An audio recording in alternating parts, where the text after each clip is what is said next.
Nous sommes en train de plastifier notre planète. Difficile de trouver un endroit sur Terre sans plastique.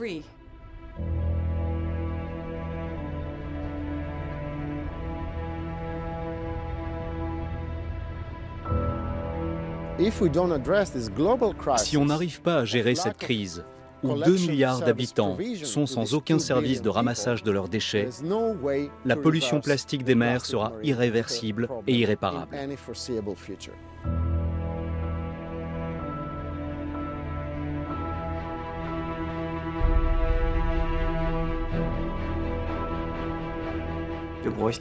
Nous aurions besoin d'une stratégie globale.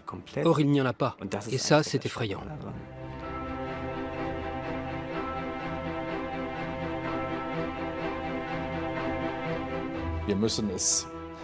Nous devons parvenir à ce que la matière plastique soit évaluée dans ses applications, sans oublier qu'elle reste une matière première, une ressource bien trop précieuse pour être jetée.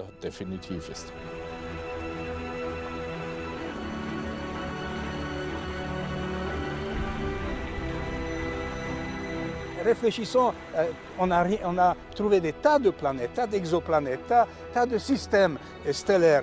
La vie est nulle part à côté de nous.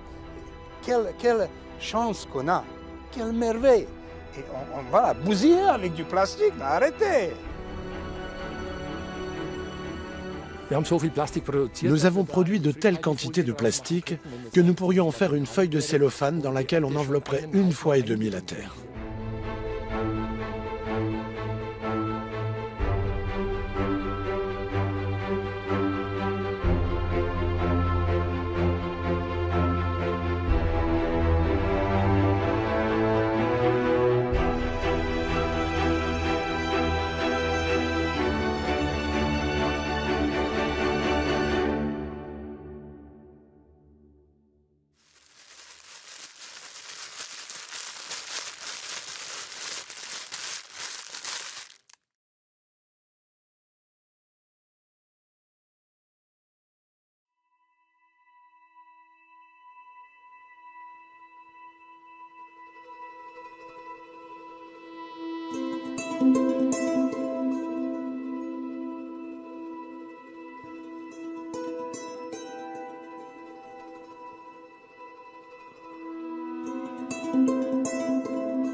La ville de Leyde au lever du jour.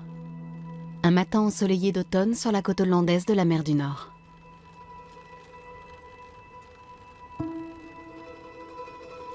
Cet oiseau matinal se dirige vers la mer. À bicyclette bien sûr, une passion de Leyde pour ainsi dire, comme il se doit en Hollande.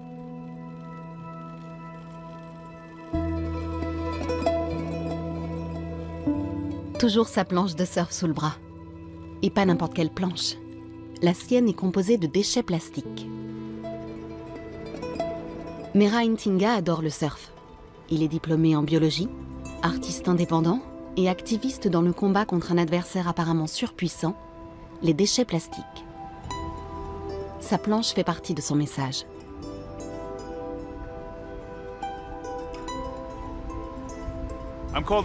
On m'appelle le surfeur des soupes de plastique, du nom de ces amas de déchets plastiques qu'on trouve en mer. Je m'en sers pour mes campagnes de sensibilisation. J'ai fabriqué cette planche avec de petites bouteilles de plastique, parce que je voudrais que l'on revienne au système de la consigne. Aux Pays-Bas, il n'existe pas de consigne pour ces petites bouteilles. En Allemagne, c'est différent. Elles sont consignées et les magasins les reprennent.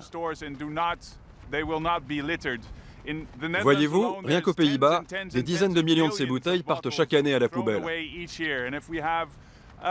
Avec un système de consigne, on pourrait faire considérablement diminuer ce chiffre.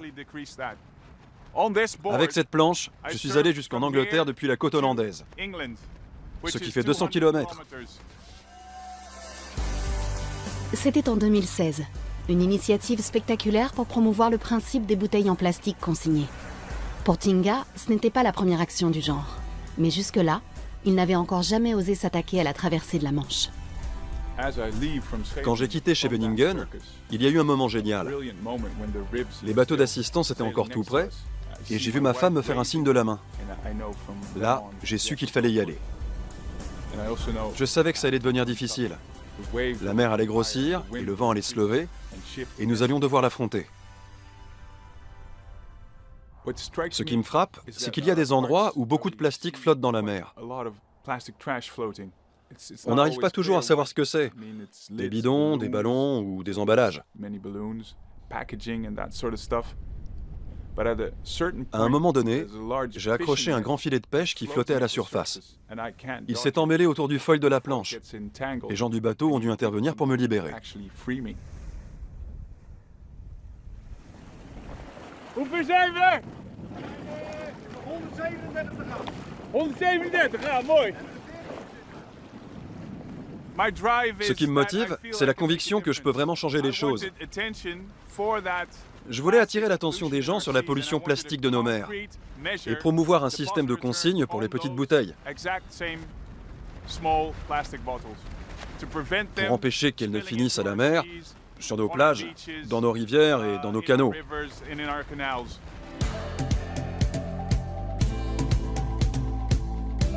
Message on a Bottle est le nom qu'il a donné à son action.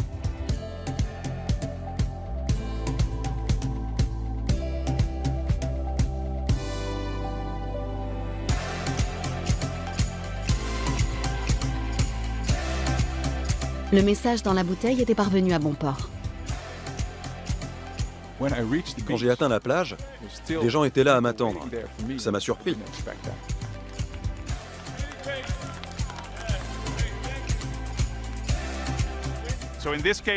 Mon action a été bénéfique à ma pétition. Grâce à ma traversée de la Manche, j'ai recueilli 60 000 signatures.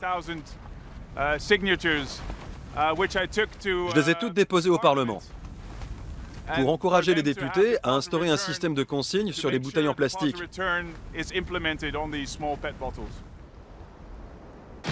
Recycler plutôt que jeter. Tinga va loin dans son engagement. Le plastique serait comme un orage qui gonflerait la voile de son kitesurf. Mais depuis, l'orage s'est transformé en tsunami, parce que le plastique nous submerge tous. Lorsque les matières synthétiques ont entamé leur marche victorieuse dans le monde entier en 1950, ce n'était encore qu'une petite brise. À cette époque, la production de matières synthétiques se limitait à 2 millions de tonnes par an. En 2015, c'était déjà 380 millions de tonnes. En tout, on aurait produit jusqu'à ce jour environ 8,3 milliards de tonnes de plastique, ce qui représente le poids de 822 000 tours Eiffel. Et ce qui est particulièrement alarmant, c'est que plus de la moitié a été produite ces dernières années.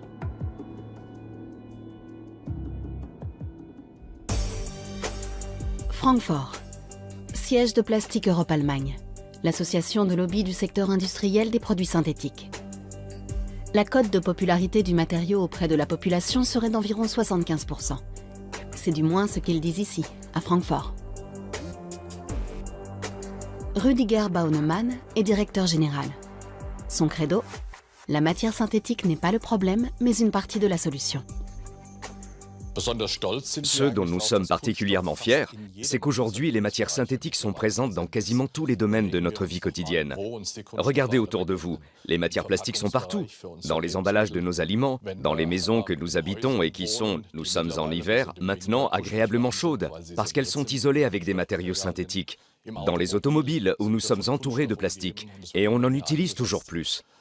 L'électronique, les téléphones portables, les tablettes, ou bien dans le domaine du sport.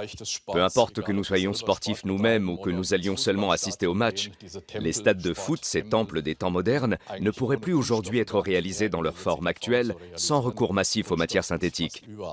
Le champ d'application du plastique est prodigieux. 64 000 m² de film plastique. Le stade de l'Allianz Arena à Munich se présente dans un bel emballage. Érigé pour la Coupe du Monde de football 2006, il avait à l'époque la plus grande membrane plastique du monde.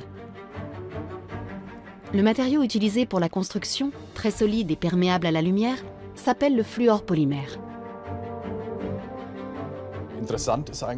Il est très intéressant et important de se souvenir que la première invention importante de matériaux synthétiques avait eu pour but de se substituer à l'ivoire des boules de billard. Un joueur s'était plaint que les boules n'étaient pas parfaitement sphériques, puisqu'il s'agit d'un matériau naturel. Il a alors offert une récompense de 10 000 $ à celui qui trouverait un matériau mieux adapté que l'ivoire. Et ce fut une matière plastique qui se révéla clairement la plus adaptée. Autre avantage, elle a sauvé la vie des 12 000 éléphants sacrifiés tous les ans pour fournir l'ivoire nécessaire à la fabrication des boules de billard. Et ce n'était qu'un début.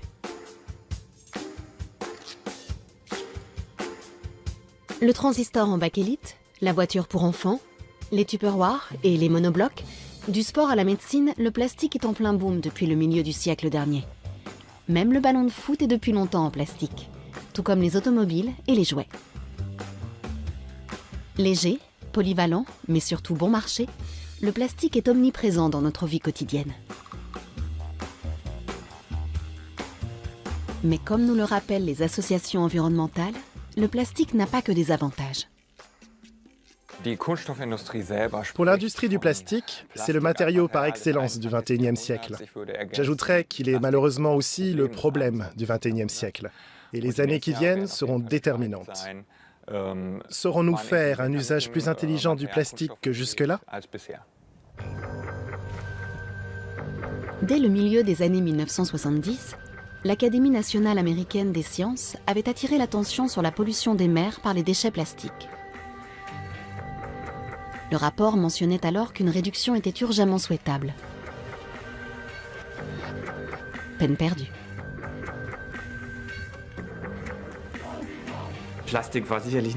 Le plastique n'a certainement pas été pensé pour être expérimenté sur l'espèce humaine. Il est devenu l'un des jouets favoris des ingénieurs qui s'en sont servis pour développer des matériaux jusqu'alors inimaginables. Évidemment, à ce moment-là, personne ne se souciait de savoir quoi en faire quand il deviendrait un déchet.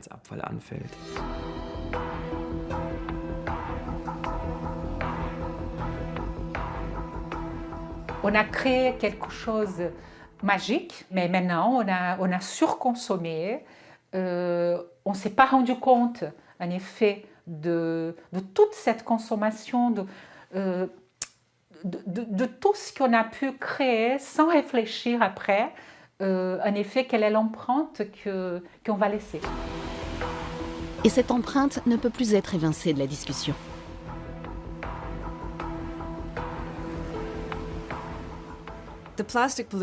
La question de la pollution par le plastique est à voir comme un problème politique. Il s'agit d'une défaillance du marché, ce dernier n'étant pas en mesure de corriger les erreurs systémiques qui ont généré les microplastiques, présents dans tous les milieux naturels, jusque dans le corps humain. Tous les cours d'eau sont saturés de plastique, partout dans le monde. Il devient urgent d'agir, politiquement aussi. Je pense qu'en Europe, nous devons initier une véritable régulation très contraignante dans ce domaine. C'est seulement si nous agissons qu'il y aura des répercussions internationales qui s'étendront au monde entier. Mais en Europe, tout le monde continue à dire que tant que le reste du monde ne bouge pas, nous ne bougerons pas. Mais à l'inverse, les autres n'auront pas de raison d'agir si l'Europe ne le fait pas.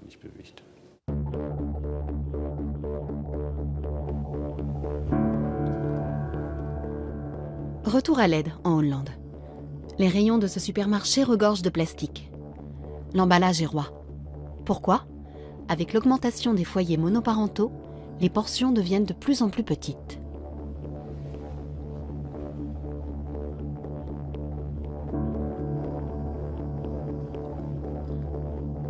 Quand on lui parle de plastique et d'emballage, Merain Tinga a la nausée. L'habitant de Leyde qu'il est ne peut se résoudre à accepter cela, et il entend bien se battre.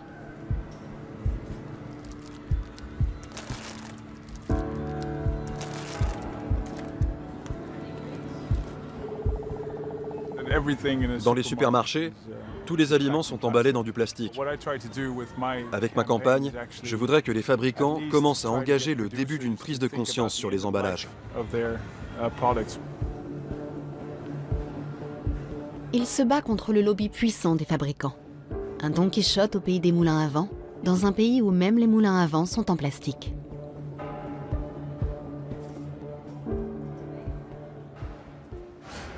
Il n'y a aucun produit sans emballage dans ce magasin. La plupart des supermarchés ne proposent pas de produits en vrac. Presque tout ce qu'on achète aujourd'hui est emballé dans du plastique.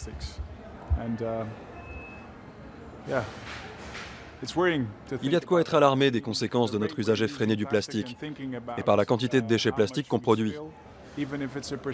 Même si ce n'est qu'une petite partie, quand le plastique atteint la mer, il s'y accumule. Des chercheurs nous disent que si l'on continue à ce train-là, dans 30 ans, il y aura plus de plastique que de poissons dans les océans. Ce sont les emballages qui représentent le plus gros des détritus. Avec 220 kg de déchets d'emballage par tête et par an, les Allemands étaient champions d'Europe en 2014. Les Français, par comparaison, en produisent moins, 188 kg par an. Ce qui représente tout de même encore bien plus que la moyenne européenne, qui était de 163 kg en 2014. Les Pays-Bas ne sont pas mieux lotis. Sur l'échelle des déchets, les emballages font la course en tête, y compris sur le marché hebdomadaire de l'aide. Tinga ne se voit pas comme un ennemi du plastique. Il aimerait plutôt modifier l'usage que nous en faisons.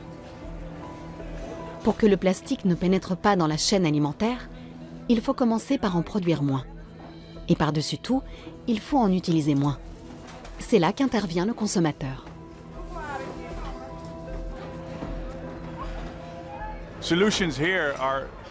Ici, on fait en sorte d'éviter de jeter les déchets. Je viens de discuter avec une femme sur le marché qui m'a dit qu'on risque une amende de 1 500 € si on jette quoi que ce soit dans le Rhin, même un déchet organique. Ces mesures semblent bonnes pour un marché comme ici. Mais les racines du problème sont plus profondes. C'est notre manière d'utiliser le plastique, de le considérer comme un matériau anodin, alors qu'il représente un réel danger pour l'eau et pour l'environnement. Car il ne faut pas oublier qu'en réalité, le plastique a de la valeur. Surtout les bouteilles en polytéréphtalate, le PETP. Comme elles sont fabriquées dans des matières synthétiques spécifiques, elles sont faciles à revendre, car elles peuvent servir à la fabrication de nouvelles bouteilles, ou aussi pour la production de polyester. Dans le domaine des bouteilles en plastique, la vraie question est usage unique ou usage multiple? L'usage unique est plus rentable. Les magasins discount comme Lidl ou Aldi optent pour cette solution parce que c'est ce qui leur coûte le moins cher. C'est le prix qui détermine l'emballage que je choisis. Or, il se trouve qu'actuellement, les matières issues du pétrole sont si peu chères et engendrent des chiffres de croissance tels qu'on a un produit ubiquitaire dans le monde entier, disponible partout et en grande quantité.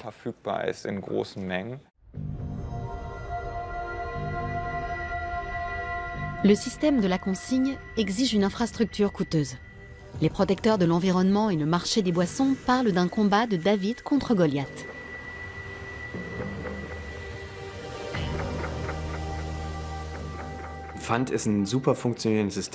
La consigne est un système qui fonctionne à merveille, mais il est très complexe à mettre en place, à faire fonctionner, à contrôler. Il nécessite une bureaucratie immense, mais on en retire beaucoup d'argent. Nous avons fait le calcul pour les téléphones portables. 10 € par téléphone multiplié par 100 millions de téléphones, ça fait 1 milliard d'euros. En appliquant ce même principe aux bouteilles en plastique, ce serait encore une toute autre somme. C'est donc un moyen très efficace. Mais les politiques hésitent, parce qu'ils ne savent pas s'ils peuvent ou s'ils veulent véritablement y arriver. Dans pratiquement tous les pays, nous subissons une pression massive de la part de l'industrie des boissons et des groupements d'entreprises, justement, pour empêcher ces systèmes de reprise des vides. Et la pression est constante. Coca-Cola, par exemple, a longtemps proposé un système de bouteilles en plastique consignées. Il ne le propose plus du tout maintenant. Il est vrai que cela risque de réduire les dividendes des actionnaires. Mais cela ne devrait pas freiner l'ardeur des politiques.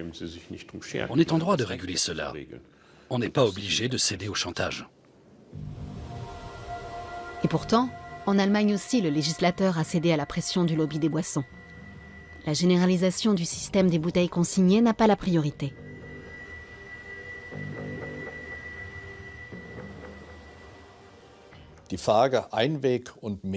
Je crois que la question des emballages perdus est une histoire qui n'a pas forcément à voir uniquement avec les producteurs ou les distributeurs. C'est aussi une décision consciente ou inconsciente des consommateurs de choisir ce qu'ils préfèrent. Elle peut être influencée par des raisons annexes. Traîner une caisse de bouteilles consignée au 3e étage d'un immeuble peut être un problème pour des gens âgés qui vont préférer d'autres solutions. Il faut bien voir qu'en Allemagne, la question des emballages consignés évolue dans une direction regrettable. Ces dernières années, de plus en plus de fabricants ont privilégié l'emballage jetable. Alors que l'objectif devrait être de tendre vers une économie circulaire. En d'autres termes, il faudrait maintenir les produits synthétiques aussi longtemps que possible sur le marché, ou bien les réutiliser sous une autre forme, les recycler en somme. Multiport, une usine de recyclage à Bernbourg dans l'est de l'Allemagne. C'est là qu'arrivent les précieuses bouteilles PETP et d'autres matières synthétiques pour être recyclées. Kostas Velis est un expert de renommée internationale. Il enseigne l'économie circulaire et l'usage approprié des ressources à Leeds, en Grande-Bretagne. L'industrie du traitement des déchets est l'une des plus importantes du monde, mais on a tendance à l'oublier. En réalité, l'exportation de déchets occupe une très grande place, surtout si on compare les chiffres avec ceux des autres produits d'exportation provenant de nos pays industrialisés. Nous importons beaucoup de produits fabriqués quelque part en Asie du Sud-Est. Comme on a délocalisé leur fabrication, nous sommes contraints de les importer.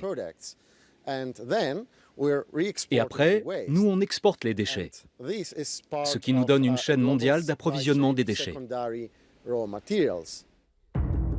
Entre 1950 et 2015, l'humanité a produit 6,3 milliards de tonnes de déchets plastiques. 9% environ sont recyclés, 12% sont brûlés, et 79% des déchets éparpillés dans le monde se retrouvent dans des décharges ou atterrissent tout simplement quelque part dans l'environnement. Les scientifiques estiment que si nous continuons de la sorte, en 2050, près de 12 milliards de tonnes de déchets plastiques dériveront à la surface des océans. Funeste perspective. Nous devrons peut-être bientôt dire qu'il y a autant de sable que de plastique dans les mers. Le monde à l'envers. Dans les comparaisons internationales, l'Allemagne a la réputation d'être plutôt bonne dans le recyclage du plastique. Même si beaucoup de choses sont thermiquement revalorisées, comme disent les spécialistes, en clair, tout simplement brûlés, des systèmes comme ceux-ci sont à la pointe. Les déchets arrivent par balles, qui sont à nouveau triés, lavés, compactés et ensuite transformés en pastilles ou en granulés.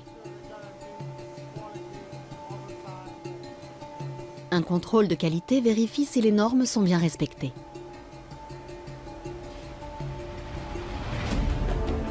Bouteilles, canettes et récipients sont retransformés en matières premières, point de départ pour de nouveaux produits synthétiques. Les machines sont très modernes et les processus complexes sont gérés par ordinateur. On a ici un bon exemple de déchets recyclés qui resteront en majeure partie sur les marchés européens et seront transformés en nouveaux produits. Mais pour beaucoup de matériaux de qualité inférieure, la seule issue possible, c'est la Chine. Selon une étude menée il y a quelques années, la Chine recueillait 90% de tout le plastique exporté par l'Europe. En Allemagne, nous sommes très fiers de ne plus produire autant de déchets à mesure que l'économie croît. C'est-à-dire que nous avons découplé la croissance de la question des déchets. Mais en fait, nous envoyons tout à l'étranger. Les déchets que nous produisons se retrouvent à présent en Chine et au Vietnam, et non plus en Allemagne. Jusque-là, plus de la moitié des déchets plastiques en provenance du monde entier, 56%, arrivaient en Chine. L'Union européenne y exporte 87% de ces déchets. Mais la Chine n'en veut plus. Les dirigeants chinois veulent réduire drastiquement l'entrée des déchets plastiques dans leur pays à partir de 2018.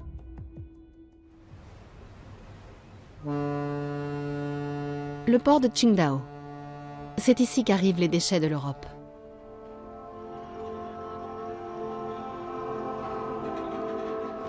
Et d'ici, ils repartent vers l'intérieur du pays, principalement à destination de la province de Shandong, la province du plastique. Dans certains villages, on trouve des douzaines d'ateliers de recyclage. Les paysans et les journaliers sont devenus des recycleurs de plastique. La croissance de la Chine a boosté sa faim de matières premières. Et pour Pékin, les déchets du globe sont un marché comme un autre. Le prix à payer, des fleuves et des villes polluées et des gens malades.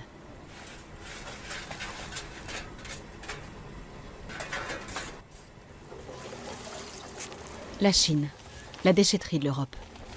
Loin des yeux, loin du cœur. Les standards environnementaux élevés que nous exigeons dans l'Union européenne ne nous intéressent plus à l'autre bout du monde.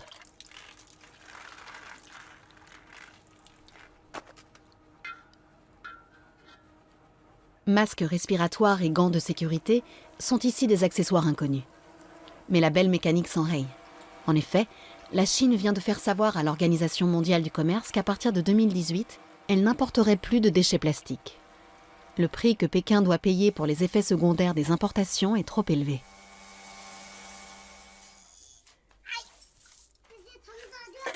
Dans l'Empire du Milieu, la protection de l'environnement s'écrit désormais en lettres capitales. Et l'arrêt des importations pourrait bien causer des problèmes aux pays européens exportateurs de déchets.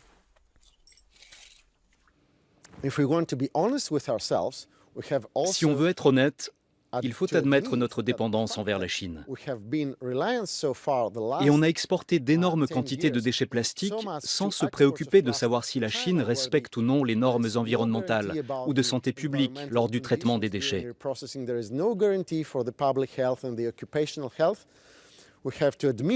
Nous devons admettre que nous nous sommes voilés la face. Nous ne savions pas vraiment ce qui se passait là-bas. Et d'ailleurs, on ne le sait toujours pas exactement. La traçabilité des matériaux exportés en Chine n'existe pas, et personne ne peut être certain de leur destination. Mais si on veut réellement soutenir un développement durable, il faut savoir où vont ces matériaux. Il faut être sûr qu'ils sont recyclés dans des conditions optimales et que le processus de recyclage ne met pas en danger la santé des gens. Alors seulement on pourra parler d'un bon recyclage qui économise les ressources de notre planète et qui est durable. Une grande partie des sacs plastiques sur le bord de la route vient d'Europe. Une affaire pas très propre, mais très juteuse.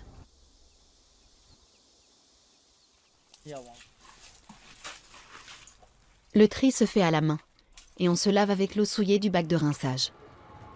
Agents de nettoyage corrosif, vapeur empoisonnée, voilà à quoi sont exposés les travailleurs itinérants en Chine. De génération en génération, pour le bien de l'économie. Le Made in China rend la chose évidente.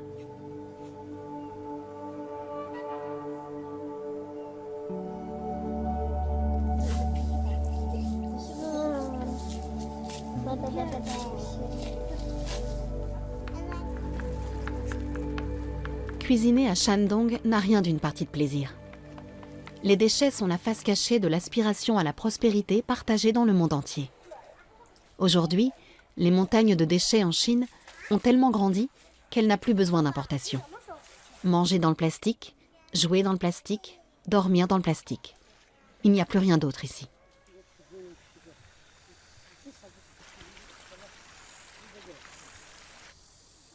Les enfants aiment bien aller à la pêche dans les eaux d'égout toutes proches. Les appâts ne sont pas un problème. Pas besoin de canne à pêche non plus. Il n'y a qu'à se baisser pour ramasser le poisson.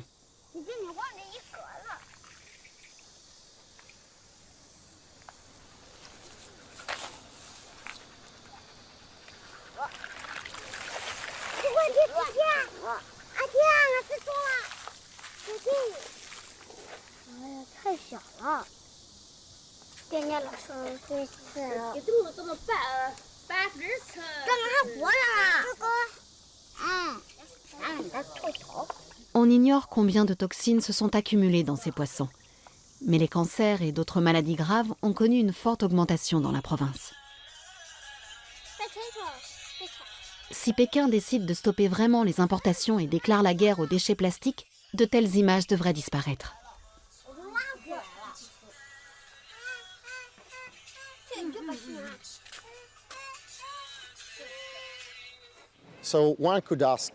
On peut alors se demander quelle sera la nouvelle destination de tout le plastique d'Europe et des États-Unis, de ces millions de tonnes qu'on a collectées pour les recycler, si la Chine ferme ses portes. Personne ne le sait. On peut être cynique et dire qu'il faut trouver une nouvelle Chine. L'Afrique, par exemple. Il est évident que si les Chinois ferment vraiment leurs frontières, la panique va s'emparer des marchés. Où vont aller tous les déchets? Aux États-Unis, ils se retrouveront dans des déchetteries. En Europe, on en recyclera une petite partie et le reste ira dans les pays proches de la Chine. Nous savons par exemple qu'au Vietnam, il y a déjà beaucoup plus de déchets plastiques allemands. Nous devons tout simplement obtenir que de tels matériaux ne soient plus exportés. Officiellement, il est interdit d'exporter des déchets. Mais s'ils sont déclarés matières premières, ils deviennent une marchandise et peuvent être exportés. C'est la raison pour laquelle il faut, à l'intérieur de l'Europe, des règles qui empêchent que nous nous en débarrassions à bon compte. Et à tout prendre, à notre propre détriment. Car au final, la matière synthétique nous revient sous forme de jouets bon marché, comme un nouveau mélange fraîchement pressé.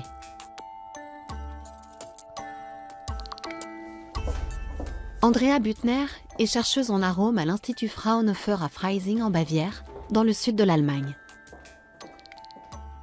Mère de 3 enfants, elle a eu l'idée lors d'un goûter d'anniversaire d'examiner de plus près la composition des jouets de ses enfants après qu'un des cadeaux avait provoqué des maux de tête.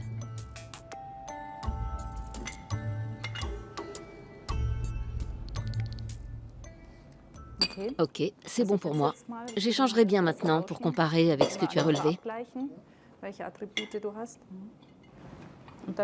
On fera l'évaluation d'intensité tout de suite après.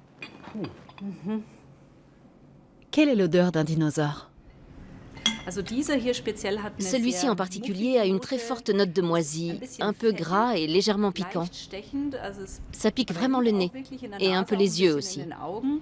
Si je sentais plus longtemps, ce que j'ai fait déjà au préalable, je constaterais l'arrivée d'un léger mal de tête. Dans ce bocal se trouve une bouée pour enfants. Nous l'avons caractérisée comme ayant une note relativement puissante d'amande amère. Il y a aussi une note doucereuse et de colle. Nous remarquons aussi que l'odeur est piquante. On la sent dans le nez et au bout d'un moment, elle provoque des maux de tête. C'est ce que plusieurs panélistes nous ont dit. Le nez au service de la science. Les jouets en plastique sont le sujet de la thèse que Christoph Widmer rédige sous la direction de la chercheuse.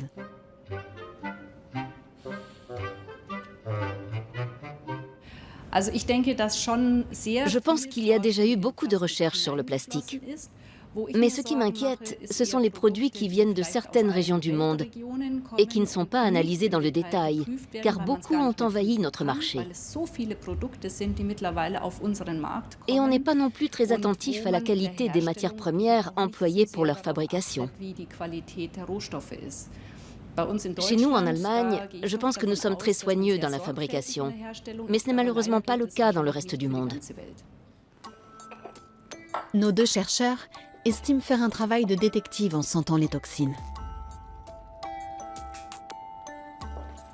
Ils ont rencontré les mélanges les plus incroyables lors de leurs analyses, des molécules qui ne sont même pas connues, et les effets secondaires non plus. La recherche est encore balbutiante dans ce domaine. La chercheuse recommande de faire systématiquement le test du nez quand on achète des jouets.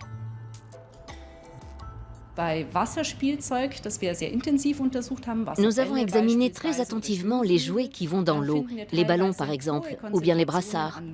Et on y trouve partiellement de très fortes concentrations de restes de détachants. On trouve de l'isophorone qui sent justement très fort l'odeur des brassards. Et on se rend compte que de grandes quantités doivent manifestement en être responsables. On peut alors craindre que de fortes expositions prolongées déclenchent par exemple des cancers. Je crois que la vie comme telle comporte toujours un certain nombre de risques. Il faut garder cela à l'esprit.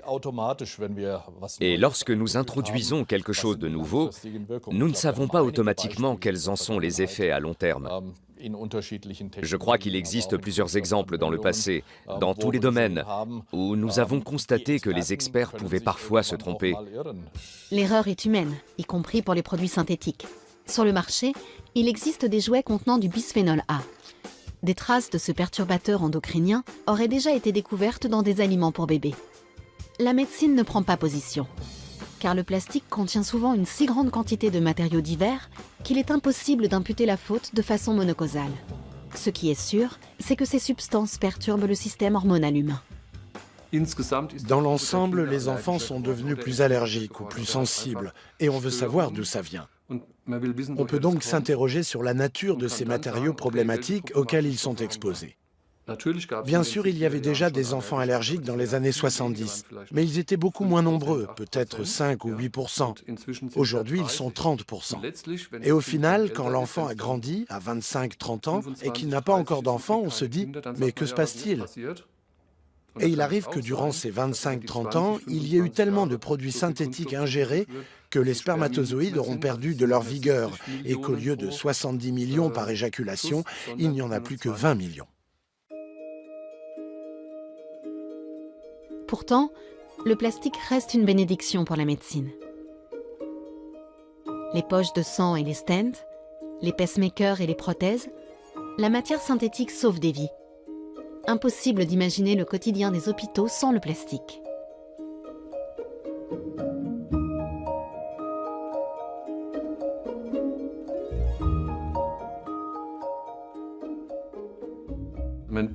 On utilise aujourd'hui des pincettes en plastique et non plus en métal parce qu'elles n'ont pas besoin d'être stérilisées. On les jette tout simplement. Tous les spécialistes utilisent des matériaux en plastique qui sont jetés après usage à cause des règles d'hygiène et de stérilisation très contraignantes. La société du tout jetable. À Lede, en Hollande, Merain Tinga a trouvé un allié. Il se fait appeler le Zwerfinator. Dans une autre vie, Dirk Groot était informaticien. Il y a 3 ans, il a renoncé à son travail pour collecter des déchets.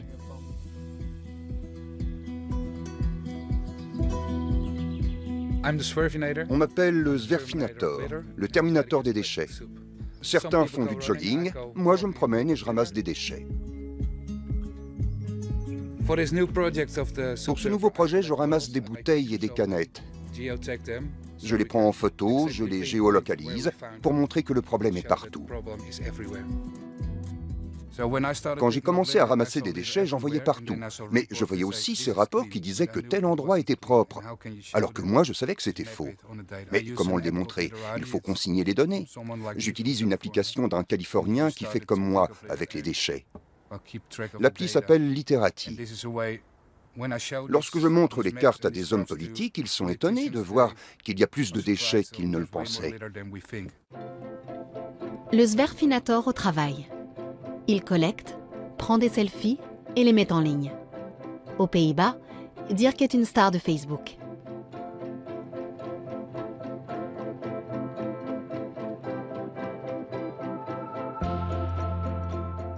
Dirk est très important parce qu'il dispose de données objectives.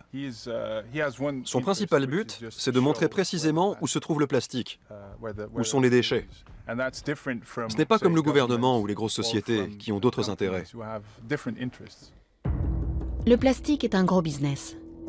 L'industrie européenne du plastique représente un chiffre d'affaires annuel de 340 milliards d'euros. Et elle emploie environ 1,5 million de travailleurs, répartis dans 60 000 entreprises.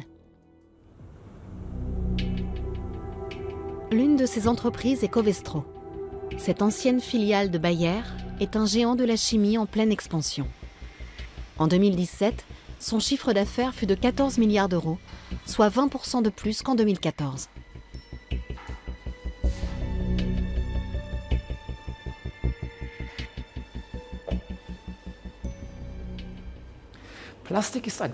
Le plastique est un marché en expansion parce qu'il répond aux défis d'aujourd'hui et aide à les résoudre. C'est pourquoi les marchés de produits synthétiques augmentent plus vite que les autres marchés. Nous avons besoin de plus d'isolation des bâtiments, d'automobiles plus légères. Ce qui veut dire que nous substituons des produits synthétiques à d'autres matériaux et que la croissance des produits synthétiques est supérieure à la moyenne. Les produits synthétiques sont un marché en expansion. Ils contribueront à surmonter nos problèmes.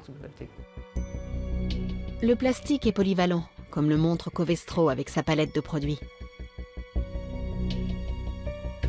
Bien entendu, Covestro est également sur les rangs dans la médecine. Seringues, pincettes et autres instruments, la base de ces produits est fabriquée en Basse-Rhénanie. Les synthétiques de Covestro sont le point de départ de nombreux produits d'usage quotidien, dont des composants pour automobiles et des matériaux de construction favorables à l'environnement. La légèreté est un thème crucial de l'entreprise. Les synthétiques sont essentiels pour nous permettre d'atteindre nos objectifs climatiques, car ils permettent des réalisations impossibles à fabriquer avec d'autres matériaux, et ils sont plus légers. La légèreté est très importante dans le domaine de l'automobile, justement. Les matériaux ont une durée de vie longue. Ils sont moins gourmands en ressources pour leur fabrication que les matériaux alternatifs. Je crois que si nous voulons atteindre nos objectifs climatiques, les matières synthétiques sont incontournables. Au contraire, nous devrons remplacer d'autres matériaux alternatifs par du plastique pour devenir plus efficaces en énergie et au bout du compte, faire face aux exigences avec moins de ressources. Dans de nombreux domaines, le plastique est sans conteste synonyme de prospérité. Les aliments industriels qui sont proposés sous emballage, les plats cuisinés que vous pouvez réchauffer au micro-ondes, les automobiles modernes, les ordinateurs et téléphones portables, les téléviseurs. Ce sont autant de symboles de prospérité qui ne peuvent plus être produits sans recours au plastique. En font partie, bien sûr, les vacances à la plage. Plus la carte postale sera exotique, plus l'effet produit sera grand. La mer bleue turquoise, le paradis sur terre, voilà ce que promettent les catalogues des entreprises de tourisme et les pages web des portails de voyage. Mais qu'en est-il lorsque la mer bleue devient un cloaque? Qui est prêt à sauter à pieds joints dans les effets de sa propre indifférence lors d'un séjour de plongée au Honduras?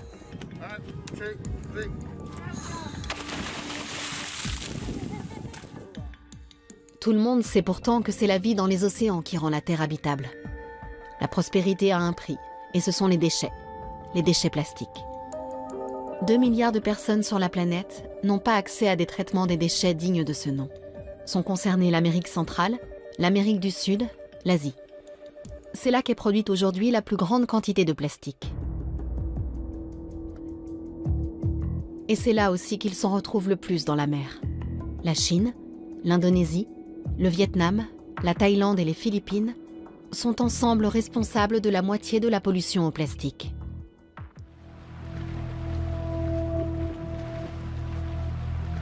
Si ces 5 pays réduisaient leurs déchets plastiques de 65%, la quantité de plastique qui atterrit dans les mers diminuerait presque de moitié au cours des 10 prochaines années. Les conditions environnementales dans les océans se modifient plus vite que jamais. Les océans meurent, ce qui rend songeurs même les lobbyistes les plus endurcis.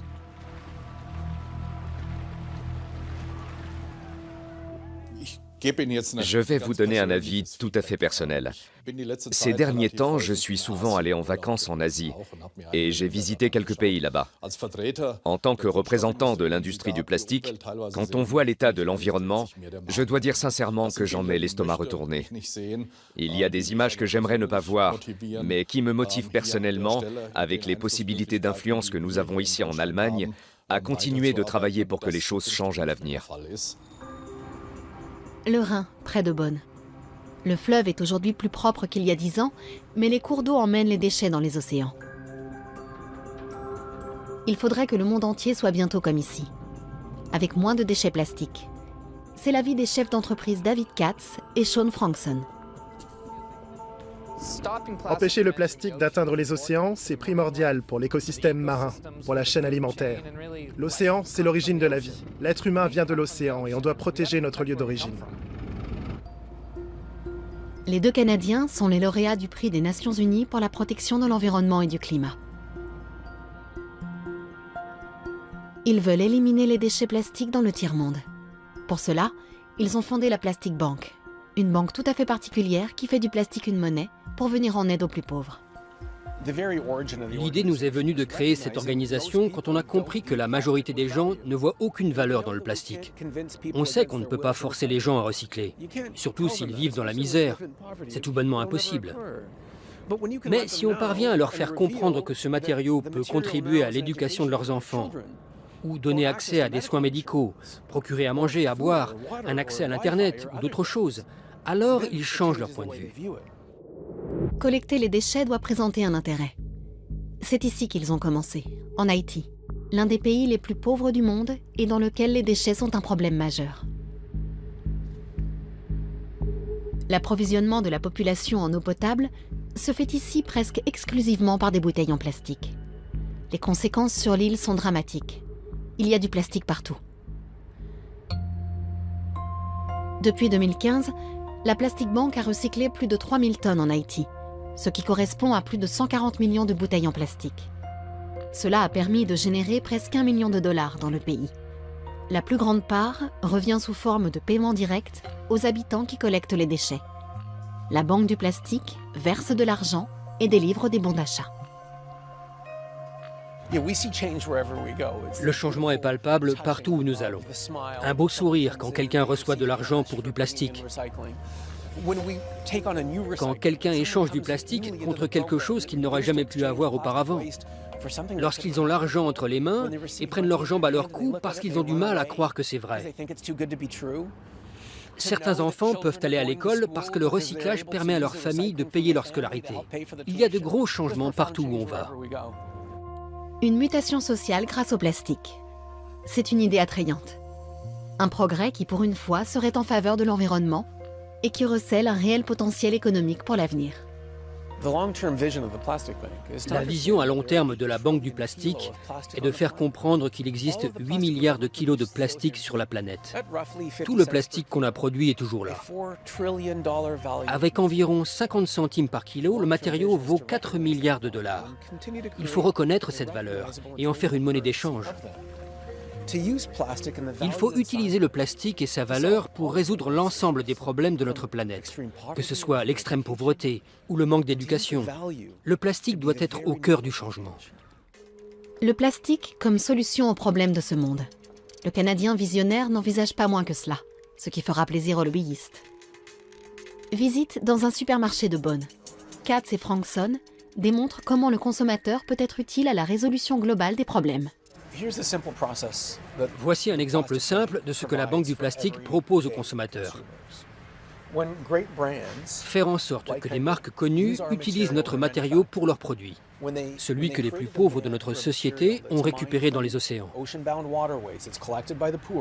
Il vous suffit d'aller dans le magasin et de prendre dans un rayon une bouteille plutôt qu'une autre, et ce sera utile aux collecteurs. Le pouvoir des consommateurs est plus grand qu'il ne l'a jamais été dans l'histoire. Par un simple geste dans le rayonnage, vous décidez si vous voulez changer le monde ou pas. Changer le monde. Il serait grand temps. La conférence sur le climat qui s'est déroulée à Bonn pendant 2 semaines à l'automne 2017 a réuni 25 000 participants, un record. Il n'existe à ce jour aucune conférence internationale d'une telle ampleur pour réduire le volume des déchets plastiques. L'initiative novatrice des 2 banquiers canadiens n'aide pas seulement les pauvres. Elle contribue aussi à l'amélioration des conditions de vie et à plus d'hygiène. Je pense qu'ils modifient réellement la vie de beaucoup de gens. Ils contribuent également à un changement culturel en Haïti. Il ne s'agit pas seulement d'enlever les déchets plastiques de la rue, mais de générer des ressources pour lutter contre de nombreuses maladies qui touchent avant tout les enfants et les personnes âgées. Depuis Haïti, Katz et Frankson veulent conquérir le monde avec leur idée. En Haïti et en Asie du Sud-Est, ce projet incite à retirer des cours d'eau les déchets plastiques en donnant une valeur à ce plastique. Merci d'accueillir la Plastic Bank. Félicitations. Le prochain arrêt sera Sao Paulo. Katz et Frankson veulent soutenir les collecteurs brésiliens de déchets. Ce concept est surtout intéressant pour des pays qui n'ont pas d'économie des déchets efficace.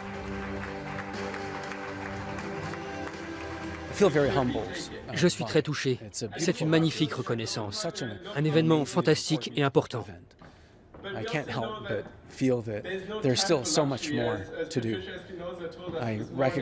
Mais ce n'est qu'un début. Il y a encore tellement à faire. Et de fait, le besoin d'agir n'existe pas qu'en Haïti ou au Brésil, mais aussi devant notre porte. La culture du tout à emporter avec ses fast-foods et ses gobelets jetables pollue nos centres-villes. Même dans des villes pittoresques comme chez lui à Leyde, Merayn Tinga ne cesse de rencontrer les déchets de notre prospérité.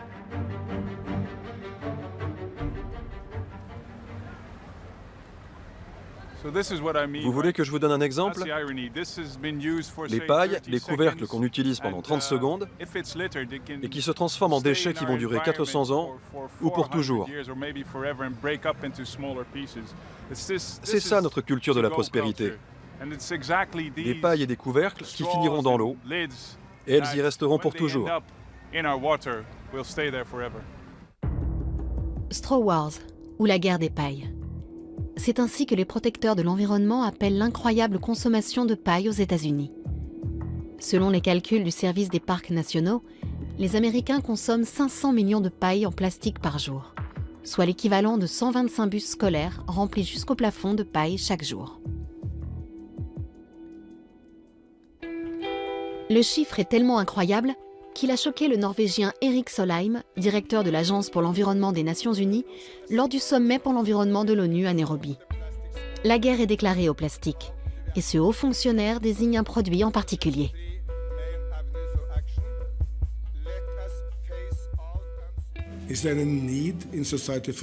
Avons-nous vraiment besoin de paille dans nos sociétés? Est-ce que nous ne pouvons pas boire comme ma mère, ma grand-mère ou mon arrière-grand-mère, dans des tasses ou dans des verres? Avons-nous vraiment besoin de paille? C'est une petite chose, mais quand nous allons à Bali, un extraordinaire lieu de vacances, nous trouvons des pailles sur la plage. Que ce soit dans la caipirinha, le mojito ou la tequila sunrise, elle est toujours là quand on sert un cocktail. Mais aussi dans chaque distributeur chez McDonald's. La paille.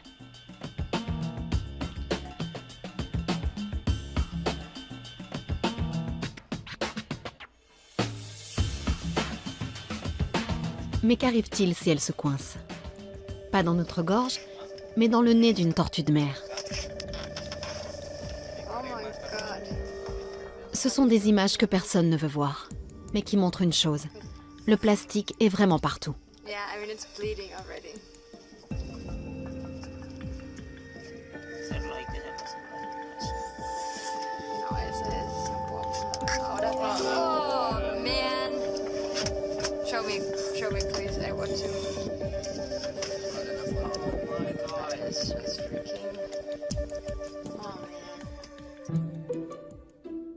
Lübeck, une petite ville pittoresque dans l'extrême nord de l'Allemagne. Une habitante entreprenante s'est rappelé que le mot paille venait de la tige du même nom et elle a développé une alternative pour qu'on ne voit plus de telles images. Marie-Louise Dobler est retournée au sens originel du mot. 500 millions de ces tubes en plastique finissent en déchets, rien qu'aux États-Unis. On en trouve sur les plages, sur les trottoirs, partout sauf là où il le faudrait, c'est-à-dire nulle part. Voilà pourquoi nous produisons des tubes en paille naturelle, pour faire quelque chose pour la nature et promouvoir l'écologie. Le changement commence avec les petites choses. Et nous commençons par la paille en fibre naturelle. Commencer petit est la devise de Marie-Louise. C'est par les détenus du centre pénitentiaire de Lübeck qu'elle fait découper et traiter sa paille. Seulement, sa paille naturelle est considérablement plus chère que le plastique. Stromi, l'entreprise de Marie-Louise Dobler, espère produire pour la première fois cette année plus d'1 million de pailles. Pour mémoire, les Américains en utilisent tous les jours 500 fois autant. Nous aurons bientôt terminé les 25 000. Super, comme ça je pourrai tout envoyer dès demain. Ce serait génial. Et les États-Unis, ce sera pour la semaine prochaine? Oui. Vous pensez que ce sera terminé quel jour la semaine prochaine? Plutôt à la fin de la semaine, pas avant. C'est une grosse commande, ça nous prend un peu plus de temps. Oui. Et il nous faudra également de la nouvelle paille. C'est ce que j'ai pensé aussi. C'est plutôt bon signe. Magnifique. Pour elle, le Made in China est hors de question. Et le métier de découpeur de paille n'existe pas comme tel. Comment Marie-Louise Dobler a-t-elle eu l'idée du centre pénitentiaire ? Par nécessité. Nous cherchions des gens qui sachent découper. Et puis, il faut prendre en compte les frais de production. En fait, il s'agit d'un travail manuel, depuis le premier instant jusqu'à ce que ça atterrisse chez le client. Ni en Allemagne ni ailleurs, nous ne sommes capables de les fabriquer à de tels prix sans la possibilité de produire dans les mêmes conditions qu'ici. Il faut préciser que les pailles de Stromy sont emballées dans des matériaux biologiquement dégradables avant d'être livrées.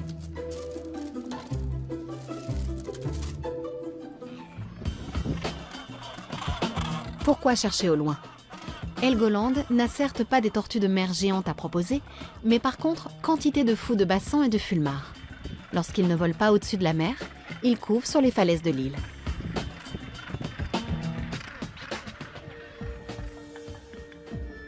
Le plastique est polyvalent et a de nombreuses applications, jusque dans la construction de nids.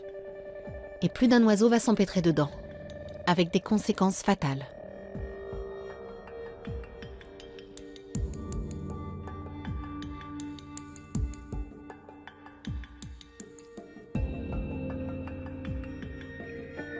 Le plastique est partout, y compris dans l'estomac de ces fous de bassin. Les chercheurs déplorent que 2/3 des oiseaux de mer présentent déjà des séquelles de plastique dans le tube digestif. D'ici 2050, ce seront 99% d'entre eux. L'espèce la mieux étudiée dans l'Atlantique Nord-Est est le fulmar. On en trouve partout. Et le problème des déchets plastiques devient alors évident. Il est entré dans sa chaîne alimentaire. On a fait des recherches représentatives et constaté que dans 95% des estomacs de tous les fulmars se trouvait du plastique. En moyenne, ce sont 30 morceaux par animal. Voilà qui démontre bien l'ampleur du problème. Près de Bergen, sur la côte norvégienne de la mer du Nord, un cétacé s'est échoué. Il avait 30 sacs de plastique dans le ventre.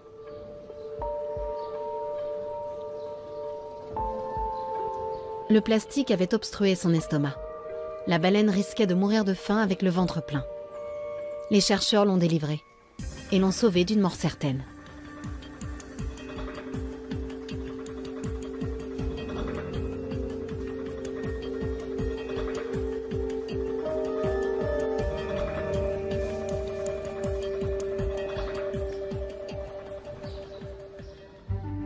Ce sont les fleuves qui amènent le plus de plastique dans la mer. Il est temps de lancer un cri d'alarme. Il est temps pour une action sur le Rhin. J'ai voulu aller à la source pour montrer comment l'eau qui jaillit là est claire et propre. Et nous ne pouvons pas accepter qu'elle soit polluée par le plastique pendant son trajet vers la mer du Nord. Durant l'été 2017, Merain Tinga s'est mis en route pour une expédition d'un type particulier. Nous sommes à Constance, au kilomètre zéro du Rhin. C'est là, derrière le vieux pont. De là, il y a 1035 km jusqu'à la mer du Nord. Il a descendu le Rhin sur un stand-up paddle depuis la source jusqu'à l'embouchure. Il a donc appelé son action « From Source to Sea ». Le voyage a duré 4 semaines. 4 semaines à collecter des déchets et à plaider pour l'introduction de la bouteille consignée en Hollande.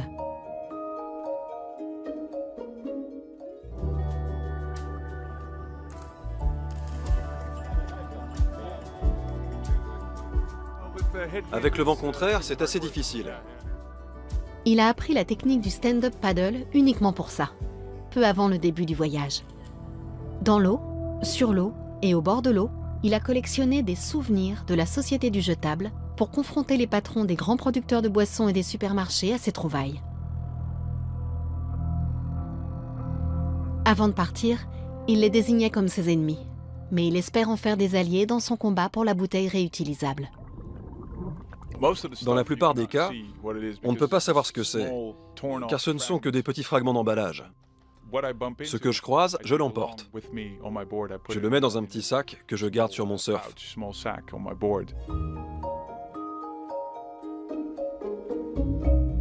Il veut empêcher les morceaux de plastique d'atteindre la mer du Nord, où sous les effets du vent et du climat, ils se décomposent en morceaux toujours plus petits et se transforment en microplastiques. Personne ne sait précisément où ils atterrissent ensuite.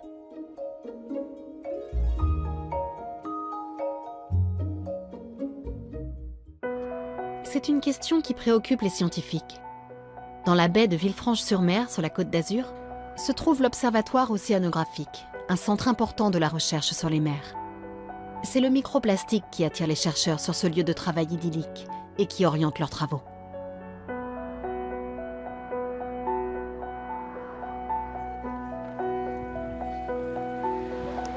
Fabien Lombard est l'un des océanographes les plus réputés.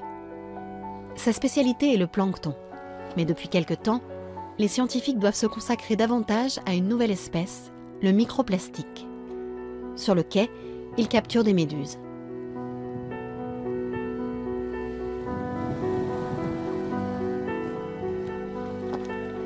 Salut Fabien.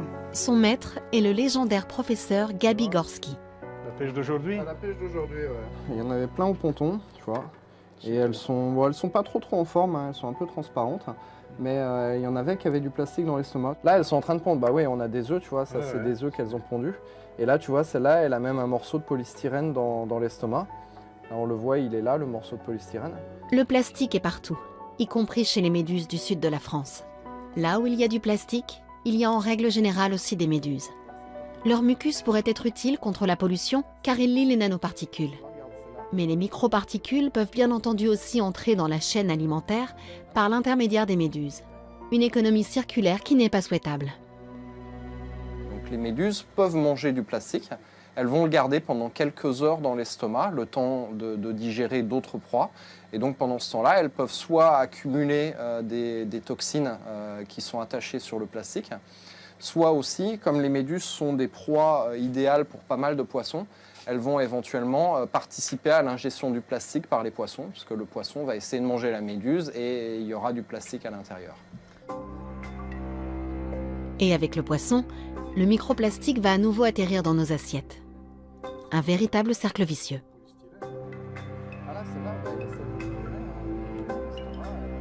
Quand on va collecter des méduses au large, on se rend compte qu'environ 80 à 90% des méduses ont des fibres de plastique, des fibres textiles dans l'estomac, jusqu'à 900 fibres par méduse. Et concernant des gros morceaux de plastique, c'est-à-dire de la taille du centimètre, on va avoir environ entre 10% et 20% des méduses qui ont du plastique dans l'estomac. En effet, il y a beaucoup de plastique. Nous avons arrivé avec nos mesures jusqu'à 600 000 plastiques par kilomètre carré. Les dernières montent millions ou plusieurs millions de morceaux de plastique visibles à l'œil nu dans la Méditerranée. Et donc il y a des très fortes agrégations, mais la circulation les amène après un certain temps de séjour en mer vers les côtes. Donc il faut tout d'abord s'organiser pour nettoyer les côtes.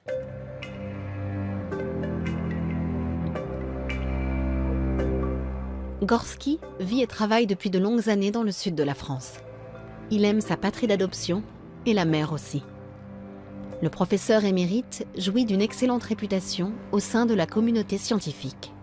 On a considéré jusqu'à maintenant que l'océan c'est un tapis et qu'on peut soulever le tapis et mettre tous les saletés de la maison sous le tapis, on rabat le tapis, on ne voit plus rien. Et maintenant on voit. Avant on ne voyait pas parce que l'océan est grand, les choses étaient diluées. Et maintenant on voit. Et on voit de plus en plus, et on mange de plus en plus nos saletés qui atterrissent dans les océans. Nos mégots de cigarettes, c'est des années que ça peut naviguer dans les océans, de rentrer dans les estomacs des poissons et revenir sur nos assiettes. Et oui, nos mégots vont ensuite nous asphyxier. Maria Luisa Pedrotti est originaire de Florianópolis, dans le sud du Brésil. Elle aussi est une élève de Gorski. Le plastique au lieu du plancton, voilà le genre de virage que peut prendre aujourd'hui une vocation.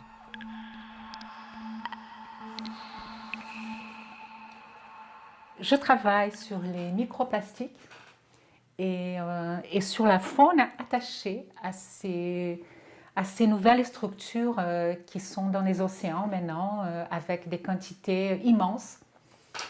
Et que c'est nous-mêmes, hein, c'est l'homme qui a créé le plastique, l'homme qui a pollué les océans. Et maintenant, au lieu de travailler sur la biodiversité ou le plancton, mais on est en train de travailler sur cette nouvelle espèce qui envahit nos océans. Les particules de microplastique fonctionnent comme des aimants. Elles attirent d'autres produits nuisibles et agissent comme une sorte de radeau pour les poisons présents dans l'eau. Mais il y a encore autre chose de plus inquiétant pour la science. Alors on appelle the missing plastic, voilà, les plastiques manquants.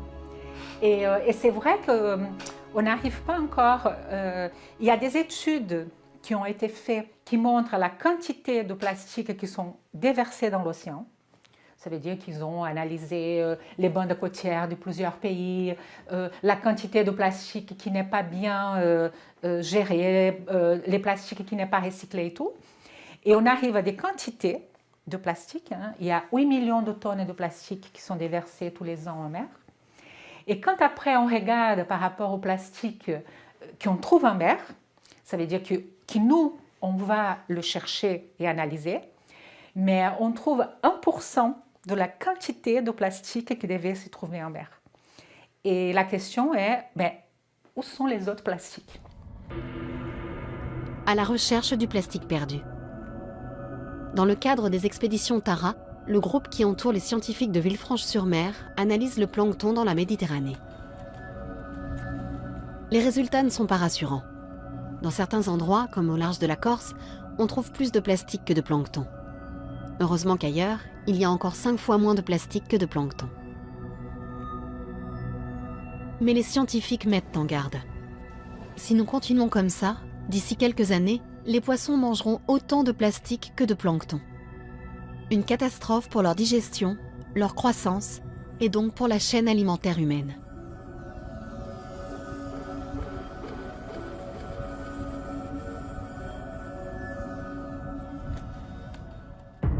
La représentation qu'on a généralement de ces îles de plastique est fausse. C'est au niveau des 5 tourbillons marins que se concentrent la plupart des déchets plastiques, sous l'effet des courants des mers du globe. L'image d'une soupe serait plus proche de la réalité que celle d'une île. La glace des pôles. Là aussi, les scientifiques du Tara ont fait des découvertes. La conception romantique de la glace éternelle et de la nature pure n'existe plus que dans notre imagination. Cette nature n'est plus vierge depuis bien longtemps. On soupçonne même à présent qu'il existe un 6e tourbillon de plastique.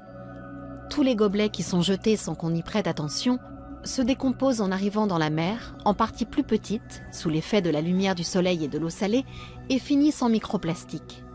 Et ils peuvent atterrir ici. Plus il y a de glace qui fond, plus il y aura de bateaux qui circulent ici. Et plus les hommes laisseront de traces. Tout est relié.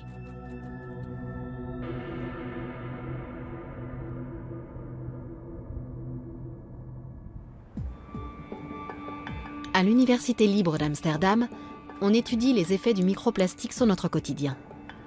Heather Leslie, une éco-toxicologue canadienne, examine avec son équipe des échantillons de tous les domaines de la vie quotidienne.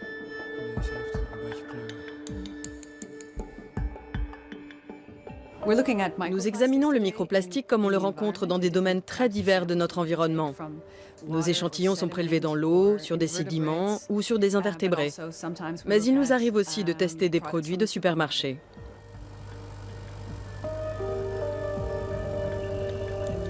Le plastique est partout, y compris dans la boisson nationale des Allemands. Le microplastique ne respecte pas le décret sur la pureté de la bière vieux de 500 ans. Des fibres de microplastique ont été relevées dans la bière, dans le miel et dans l'eau. Le plastique arrive également dans nos aliments par les airs.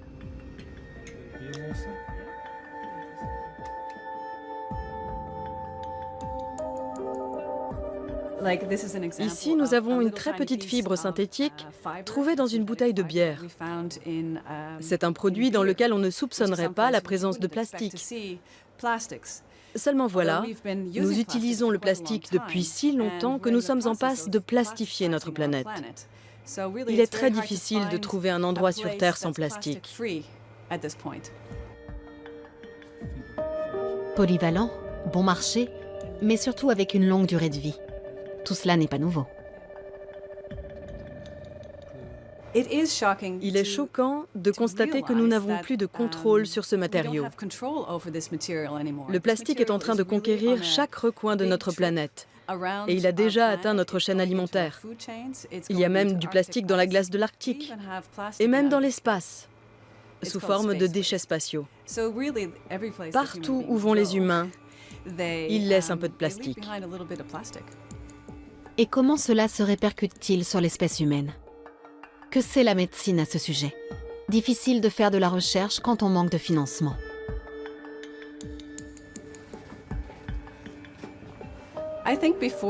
Avant de pouvoir lancer un projet de recherche, il faut convaincre beaucoup de gens de la pertinence du sujet.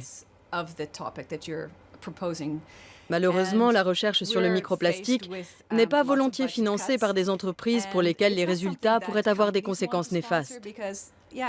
Et de nombreux budgets de recherche se voient amputés.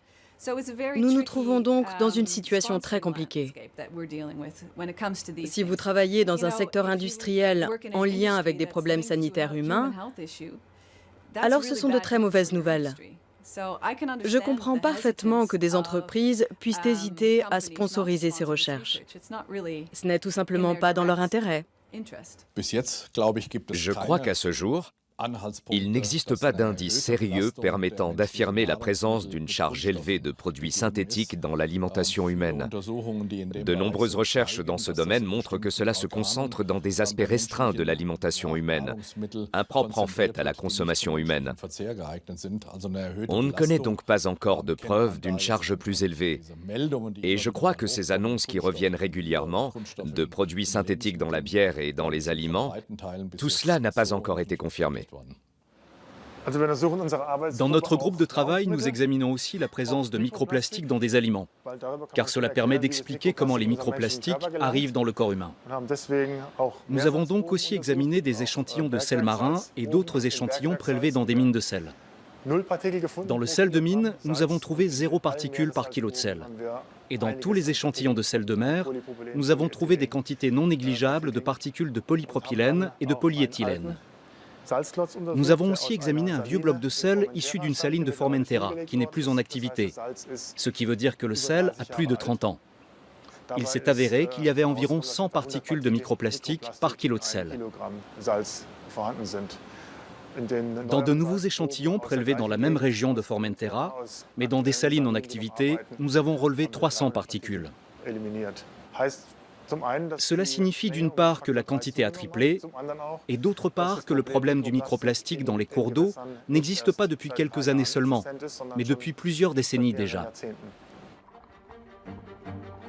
Celui qui vient de contredire avec autant de compétences le représentant de Plastique Europe sait de quoi il parle. Andreas Fath est professeur de chimie et ce qu'il aime par-dessus tout, c'est nager. En 2014, il a descendu le Rhin à la nage, de sa source jusqu'à son embouchure, au nom de la science. Son thème, le microplastique bien sûr. Et il a nommé son projet de recherche plutôt inhabituel, eau pure du Rhin. Tous les échantillons qu'il prélevait étaient analysés par des étudiants dans le camping-car qui l'accompagnait dans son périple. On constate une augmentation continue de tous les produits nuisibles que nous avons relevés dans le Rhin, depuis la source jusqu'à l'embouchure. Mais la source n'est pas à exclure. Nous avons pris la source, le lac de Thomas, comme référence.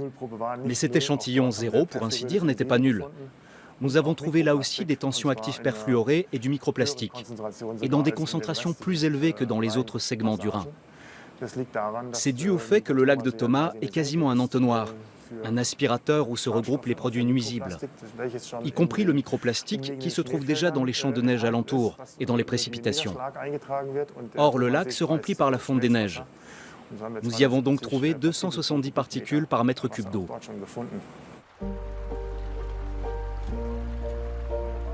C'est aussi par les affluents que les déchets entrent dans le Rhin, comme par la Kinzig, qui traverse la région dont Andreas Fath est originaire. Le week-end est propice à la moisson, comme le dit ce professeur engagé. Il se met alors en chemin avec ses enfants et des amis pour collecter les déchets avant qu'ils n'atteignent la mer.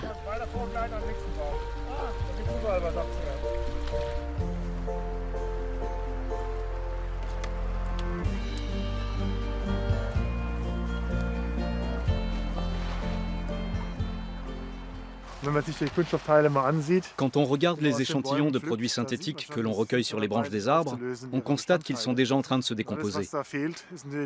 Et tout ce qui manque là, on ne peut évidemment plus le récupérer. C'est déjà parti en aval dans le Rhin. On peut dire que c'est déjà du microplastique. C'est exactement comme ça que le macroplastique se transforme en microplastique. Il devient fragile et en hiver, ce sera sans doute encore pire si on ne moissonne pas tout. Quand viendra le printemps et que les eaux monteront, tout cela sera emporté. Parce que c'est fragile et ça n'a plus de tenue. Il faut faire un peu de ménage, comme nous l'avons fait. C'était l'été lorsque l'activiste hollandais Merijn Tinga s'est mis en route pour faire un peu de ménage. Il lui a fallu 4 semaines pour mener à bien son projet, exactement comme le professeur Fact. Aucun chemin n'est trop long pour les objectifs scientifiques qu'ils se sont fixés.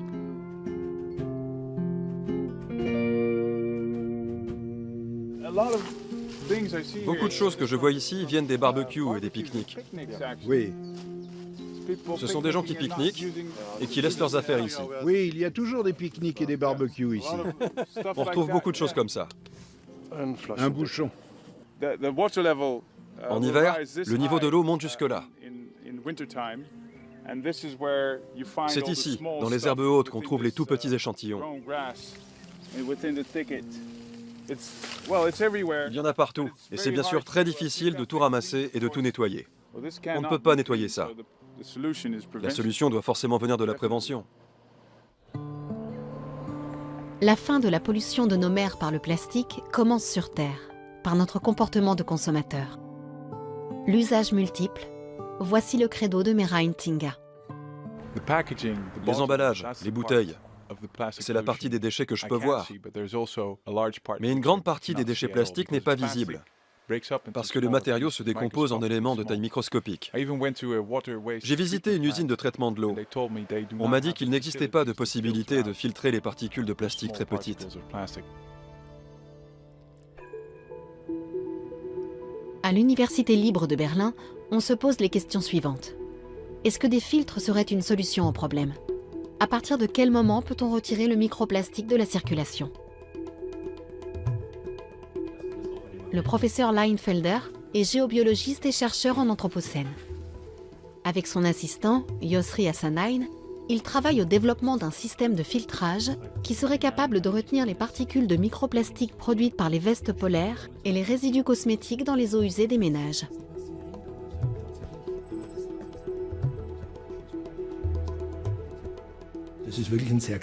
À mon avis, c'est vraiment une approche très créative. Il faut maintenant examiner cela de plus près sur le plan méthodologique, au cas où l'on envisagerait une fabrication en série. Nous travaillons ici avant tout avec le microplastique que M. Hassanain prélève à partir de cosmétiques. Mais il y a aussi des microfibres qui sont un très gros problème, ou bien des abrasions de voitures. Il faudrait tester tout cela. Mais en principe, ça semble marcher, et je crois que c'est l'avancée la plus importante. Le plastique est partout. Les géologues aussi sont confrontés au problème.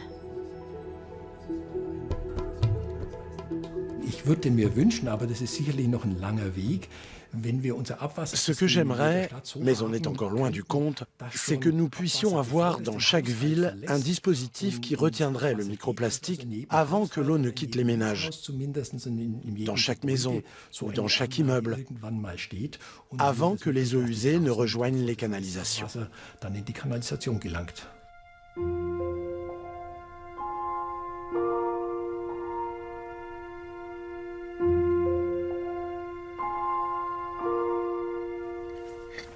À l'origine, l'affaire du géologue, ce sont les échantillons de roches. La géologie est la science de la formation de la croûte terrestre. Les roches et l'histoire de leur développement sont au centre de leur intérêt scientifique.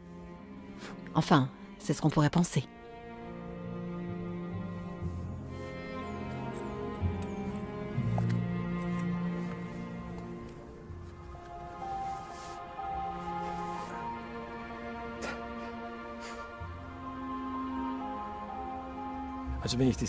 Regardez, il y a marqué Duplosan dessus.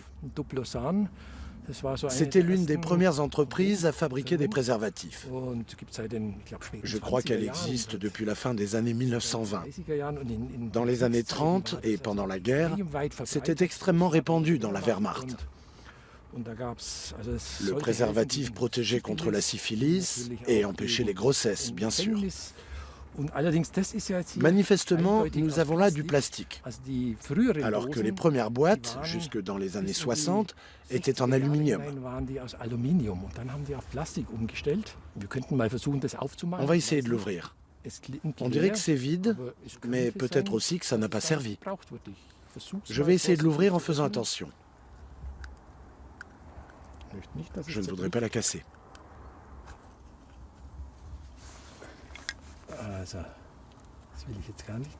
On dirait plutôt que ça ressemble à du caoutchouc naturel. Ça résiste moins bien à l'air. Il faudra l'examiner mieux au labo, mais je soupçonne qu'il y a là-dedans encore le préservatif original, fossilisé. Quelle belle trouvaille! La recherche va devoir accélérer sa cadence si elle veut suivre le rythme de l'industrie. Il le faut bien, car l'homme est devenu un facteur géologique de plus en plus déterminant. Il a déjà modifié 75% de la planète et transformé en équipement technique plus de 30 milliards de tonnes de matériaux.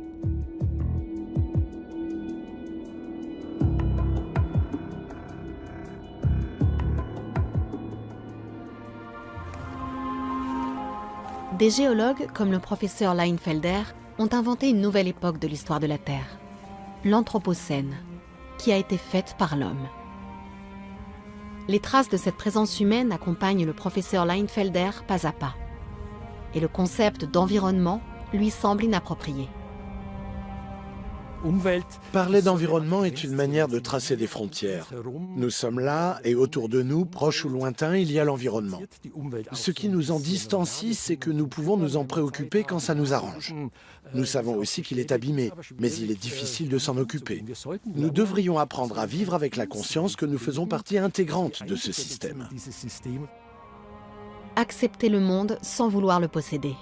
Une attitude déjà presque philosophique qui n'est pas forcément compatible avec la folie de la croissance. Dans le monde de Michael Braungart, il n'existe pas de déchets. Il croit qu'il est possible de réconcilier la croissance et la conscience environnementale.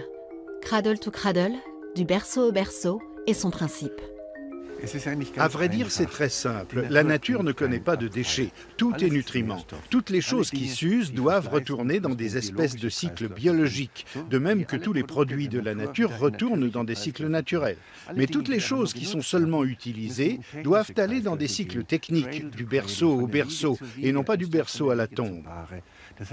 Nous ne sommes finalement pas plus intelligents que les autres êtres vivants, car nous seuls produisons des déchets. Et si nous apprenons à ne plus en produire, mais à tout transformer en nutriments, alors nous pourrons aussi être 10 milliards d'êtres humains sur Terre. Cela demande évidemment un design intelligent du produit. Ce n'est pas dans la machine à laver qu'il faut mettre le filtre, mais dans la tête du designer. Quand il développe des produits, il doit penser à leur utilisation ultérieure. Conformément au Cradle to Cradle, Michael Braungart conseille des entreprises comme l'usine Frawley. Ils ont le projet de fabriquer un concept de lit sans le moindre poison. Par ailleurs, tous les produits synthétiques utilisés dans la fabrication devront être réutilisables.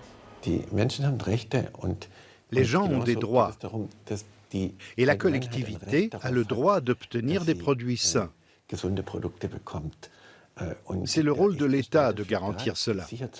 Il ne faut donc pas des systèmes liés à la morale, mais uniquement à des droits et à la qualité. Car un produit qui se transforme en déchet a tout simplement un problème de qualité. Il suffit de dire, d'ici 2040, il n'y aura plus de déchets. Plus aucun déchet ne sera brûlé, plus rien ne sera entreposé. Si tu as voulu fabriquer un produit ne respectant pas cette règle, ce sera ton problème. Ton problème, pas ta responsabilité. Parce que la responsabilité est une catégorie à laquelle on peut toujours se soustraire. Mer du Nord, terminus. Merain Tinga a quasiment atteint son but. Il a parcouru plus de 1000 km de la source du Rhin jusqu'à son embouchure. Quand je suis arrivé à Rotterdam, je me suis senti tout petit sur mon paddleboard, à côté de cargos immenses et hauts comme des immeubles.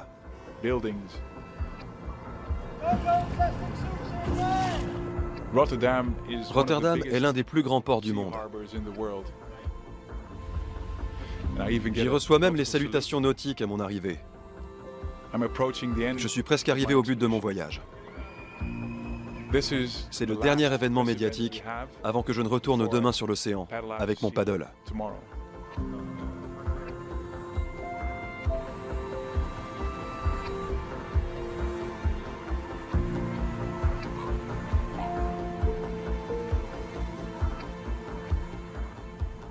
Symboliquement, c'est très important d'atteindre la mer du Nord. Je voulais partir de la source du Rhin. Comme il l'a appris entre-temps, l'eau qu'il avait prélevée à la source n'était pas aussi pure qu'il le pensait.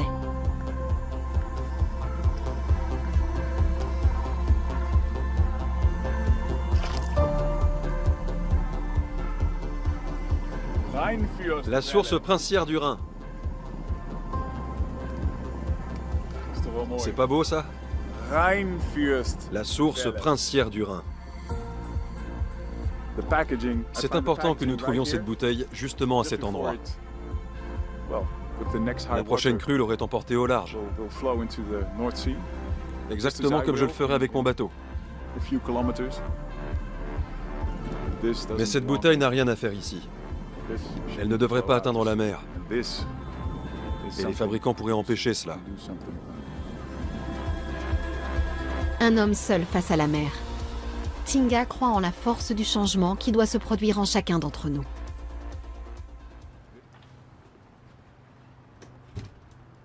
Il a rencontré des hommes politiques et des dirigeants d'entreprise.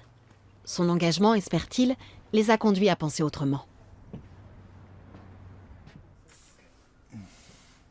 Les bouteilles consignées sont un petit, mais un premier pas sur la voie d'une Hollande sans plastique.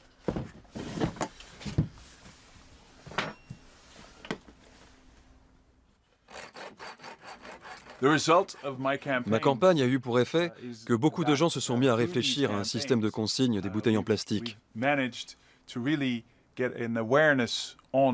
devons faire pression non seulement sur les hommes politiques, mais aussi sur les entreprises.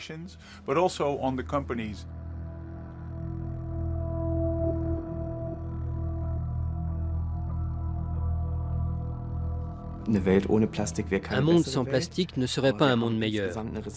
Mais nous avons globalement un quota de recyclage de 2%. Et sur le long terme, ça ne pourra pas durer. Nous avons donc besoin d'un autre plastique, qui ne soit pas sans valeur une fois qu'il a été utilisé et que l'on pourra effectivement recycler et remettre en circulation. Les matières synthétiques nuisent à l'environnement. Les effets sont multiples, de l'incinération au stockage en déchetterie. Tout cela libère des substances nuisibles. Je pense qu'un impôt pourrait servir à une intervention efficace.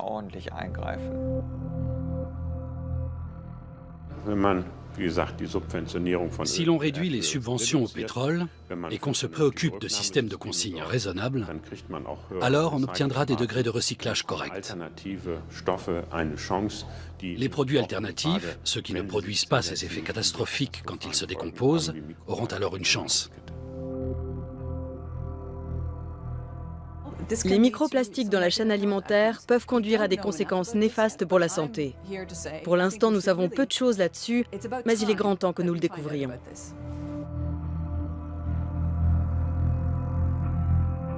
On consomme en effet bientôt 2 fois la planète par an, ce que la planète peut donner.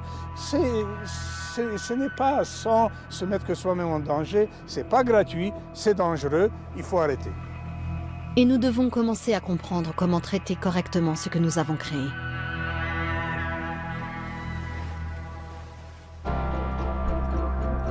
Le plastique est l'œuvre de l'homme. Il n'est pas mauvais en soi. Ce qui est mauvais, c'est l'usage que nous en faisons. Et c'est au cœur du message de Merain Tinga.